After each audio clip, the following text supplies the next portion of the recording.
മലയാളത്തിലെ യുവനടിമാരിൽ മുൻനിരയിലാണ് അഹാന കൃഷ്ണയുടെ സ്ഥാനം. ആദ്യ ചിത്രത്തിന് ശേഷം ഇടവേളയെടുത്ത അഹാന പിന്നീട് സിനിമയിലേക്ക് തന്നെ തിരികെ വരികയായിരുന്നു. വളരെ കുറച്ച് സിനിമകൾ മാത്രമേ ചെയ്തിട്ടുള്ളൂ എങ്കിലും മലയാളികൾക്ക് പ്രിയപ്പെട്ട താരമാണ്. അതിനുള്ള മറ്റൊരു കാരണം അഹാനയുടെ യൂട്യൂബ് ചാനലാണ്. താരം പങ്കുവയ്ക്കുന്ന വീഡിയോകൾ എല്ലാം പെട്ടെന്ന് തന്നെ വൈറലായി മാറാറുണ്ട്. താരകുടുംബത്തിലെ മറ്റംഗങ്ങൾക്കും ആരാധകർ ഏറെയാണ്.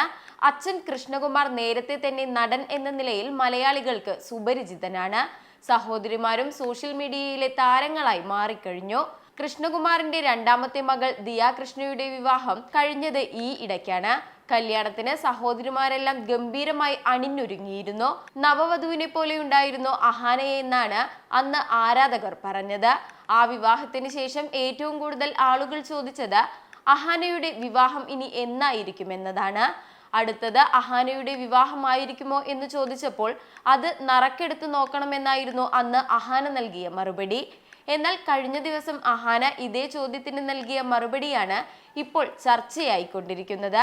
എപ്പോഴാണ് കല്യാണം എന്ന് ചോദിച്ചപ്പോൾ 1-2 വർഷത്തിനുള്ളിൽ എന്തായാലും കാണും, 1 വർഷത്തിനുള്ളിൽ നടക്കുമോ എന്നറിയില്ല, 2 വർഷത്തിനുള്ളിൽ എന്തായാലും നടക്കുമെന്നായിരുന്നു അഹാനയുടെ മറുപടി. പ്രണയത്തെക്കുറിച്ച് ചോദിച്ചപ്പോഴാവട്ടെ പ്രത്യേകിച്ച് മറുപടികളൊന്നും ഉണ്ടായിരുന്നുമില്ല. അടുത്ത യാത്രകൾ എങ്ങോട്ടേക്കാണെന്ന് ചോദിച്ചപ്പോൾ മൂന്നാറും കാശ്മീരിലും പോവാനുള്ള പ്ലാൻ ഉണ്ടെന്നായിരുന്നു അഹാനയുടെ മറുപടി. യാത്രകളിൽ പോകുന്ന സ്ഥലത്തെക്കുറിച്ചും നേരത്തെ പ്ലാൻ ചെയ്യുന്ന സ്വഭാവം താരത്തിനുണ്ട്. എല്ലാ കാര്യങ്ങളും പ്ലാൻ ചെയ്ത് പെർഫെക്റ്റായി നടപ്പാക്കുന്ന വീട്ടിലെ പ്രൊഫഷണലിസ്റ്റാണ് അഹാന എന്ന് എല്ലാവരും ഒരുപോലെ സാക്ഷ്യപ്പെടുത്തിയിരുന്നു. ചെറിയ കാര്യങ്ങൾ വരെ വളരെ പ്ലാൻ ചെയ്യുന്നത് താരത്തിന് ഇഷ്ടമാണ്. പ്ലാനിന്റെ പുറത്തുള്ള ഒരു കാര്യവും ചെയ്യാത്ത ആളൊന്നുമല്ല. ടെക് എന്ന് പറഞ്ഞ് പെട്ടെന്ന് ചെയ്യാനും എനിക്കിഷ്ടമാണെന്നും താരം വെളിപ്പെടുത്തിയിരുന്നു. നമ്മളൊരു സ്ഥലത്തേക്ക് പോകുമ്പോൾ ഒരു ബേസിക് പ്ലാൻ ഉണ്ടാക്കുന്നത് ഇഷ്ടമാണ്.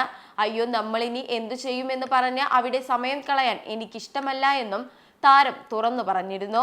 ട്രാവൽ ഏജന്റിനോട് കാര്യങ്ങളൊക്കെ ചോദിച്ച് ആ സ്ഥലത്തെ പ്രത്യേകതകളെക്കുറിച്ചും സ്ഥലങ്ങളെക്കുറിച്ചും മനസ്സിലാക്കും. അതിൻ്റെയെല്ലാം വീഡിയോ യൂട്യൂബിൽ കാണും. അത് കാണുമ്പോൾ നമുക്ക് മനസ്സിലാവും എന്തൊക്കെയാണ് നമ്മുടെ വൈബിൽ പെട്ടതെന്ന്. അതിൽ നിന്നും വേണ്ട സാധനങ്ങൾ എടുക്കും. ട്രാവൽ ഏജന്റ് ഇല്ലെങ്കിൽ ഞാൻ നെറ്റിൽ നോക്കി എല്ലാം പഠിച്ച് പ്ലാൻ ചെയ്യും. 2 ആഴ്ചയൊക്കെ എടുത്താണ് ഞാൻ പ്ലാൻ ചെയ്യുന്നത്. യാത്രകളെ കുറിച്ച് മാത്രമല്ല വീഡിയോകളിലൂടെ വിശേഷങ്ങളെല്ലാം പങ്കിടുകയും ചെയ്യാറുണ്ട് അഹാന. എന്തായാലും താരത്തിന്റെ ഈ കല്യാണ വാർത്ത ആരാധകർ ഏറ്റെടുത്തു കഴിഞ്ഞു.